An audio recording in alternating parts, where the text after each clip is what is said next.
Hi everyone, I'm Michelle from A Common Life, and today I am participating in the Homeschool Mom Tag. This was started by my friend Rachel at Day to Day Joys, and there are lots of other homeschooling moms that are participating.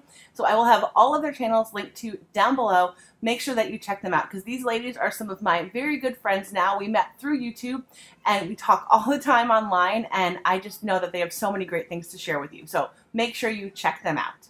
Also, at the end of this video, I'm going to be tagging 3 moms, so make sure you stay tuned to check out who is tagged.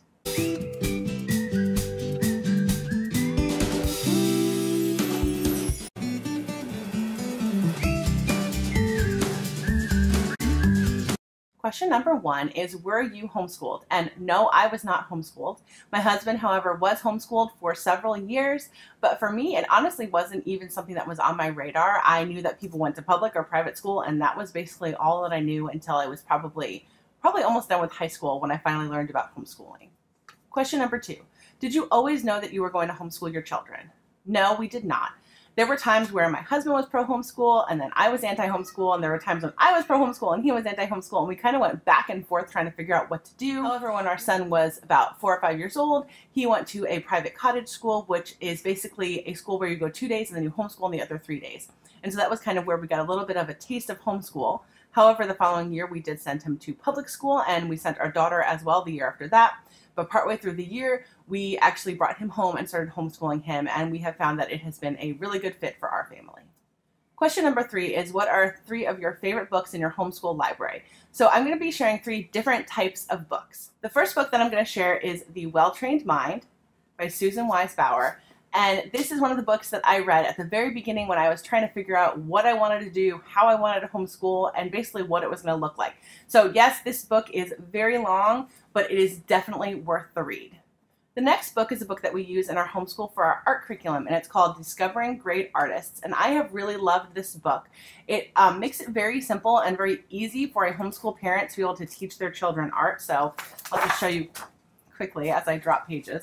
Here's a page about Picasso, and it just walks you through it and makes it really, really easy, and it makes it fun for children as well. The next book is one of my all-time favorite books of children's literature, and it is The Island of the Blue Dolphins, and my children have just been loving this book. I have not seen them so engaged in any book. This is definitely the book that they have liked the most this year. Question number 4 is, are you the only teacher, or does your spouse, or do you have tutors or other things that help out? For this year, I am the only teacher. There have been years where we have done co-ops or things like that. But even though I'm the only teacher, my husband is just a person that is constantly learning and teaching our children. So while I am the one that kind of sits down every day at the table with them and we do formal school, he is educating them and teaching them all the time whenever he's interacting with them. So I would definitely say that even though I am the primary homeschool teacher, we just kind of have a home that is just all about learning all the time.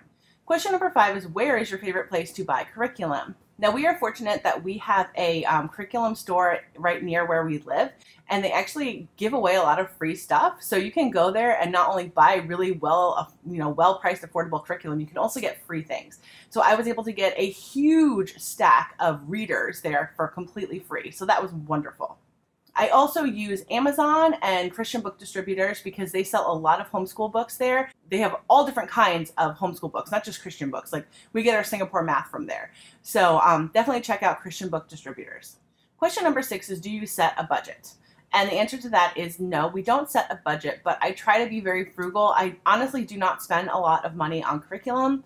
The most money that we usually spend is when we do a co-op. But as far as our normal day-to-day school and curriculum, I just try to be frugal and buy things used when I can and reuse things. I will use our copier to copy, pages out of things if the kids need worksheets and things like that. So we just try to be as frugal as possible.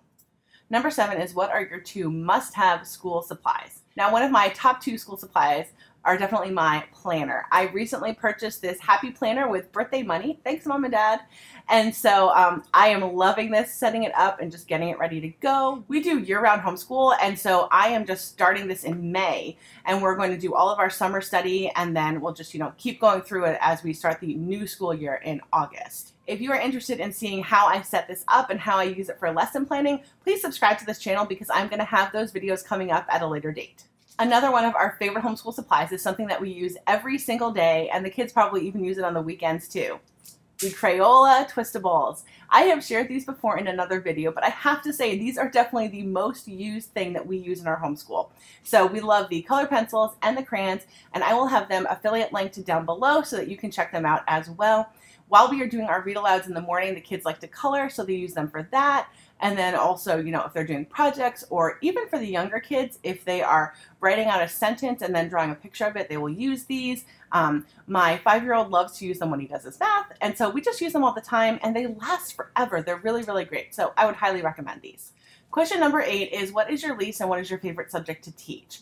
Now, my least favorite subject is probably science, but not because I don't enjoy it, just because I find that it requires a lot of extra supplies, and I like to keep things simple, and so that's just something I really don't enjoy doing on a regular basis. Although we do nature studies, which are science, and those we kind of do all the time, because if you have seen other videos or my Instagram, you will know that our backyard is basically a forest, and we have a creek, and we have wild animals all the time, so we are able to just go out there and have nature study basically whenever we want to. My favorite subject to teach would definitely be writing, but I find that it is probably also the most difficult subject to teach. For me, and also for my daughter, it comes so naturally. We just love writing and we enjoy it. But for my oldest son and another one of my children, they don't like it. They really don't. And so it's difficult, but for me, it's the most fun. And I love being able to see the fruits when they're actually really understanding it, like when we're diagramming sentences and things like that. And when it really clicks, they are able to use that knowledge to be able to write better. So I love seeing that. Question number 9 is, are you involved in a co-op or extracurricular school or anything, drop-off program, anything like that? And what has been your experience with it? Well, this year we are not involved in any formal type of co-op. We are involved in a homeschool group where we do field trips and things like that. In years past, we have done classical conversations, and our experience with that was good as well. I don't have anything bad to say about classical conversations. It just wasn't a perfect fit for our family, and so, you know, we decided not to do it anymore. And, you know, if it works for you, that's great. I think it's a really great program. This coming year, we are hoping to be involved in a co-op, and we will find out soon whether or not our application was accepted. So we're really excited, and we hope that that will work out. I definitely want something that is consistent for my children, where they have one day a week where they are being taught by other teachers. I find that to be a very important tool. And then also just to be able to hang out with other kids and interact with other children. Those things are really important to us, and so hopefully we will be able to do that in the coming year. And question number 10 is, what is your approach? Now, if you had asked me this question a couple of years ago, I would have said classical all the way, but things have kind of changed a little bit. So last year, I tried to do more of a Charlotte Mason type of approach, and it didn't really work for my family. My kids, for whatever reason, love workbooks and worksheets. I don't know why, but they really do. And so I found that this year I kind of have pulled everything together. We use a lot of classical things. We still do our morning basket from Charlotte Mason and our memory work, but then we also do just like a more formal type of workbook style curriculum for several of their subjects, because that's what they enjoy and it works well for them. So that is what we do. I hope you enjoyed this video. If you did, make sure to check out that playlist down below so that you can see all the other moms who are participating as well. So real life happened, and this little guy right here got hurt. Can you say hi? Hi. And the boys were being really loud, and so I had to pause my video for a minute. But I'm going to close it out with Eric here. Eric, can you wave to everyone? If you would like to see more homeschool videos in the future, please subscribe to my channel, because I'm actually going to be posting less, but I'm going to be trying to focus more on homeschool videos, large family life, and things like that. And now I'm going to go ahead and tag a few moms. Thanks for watching. Bye. Bye.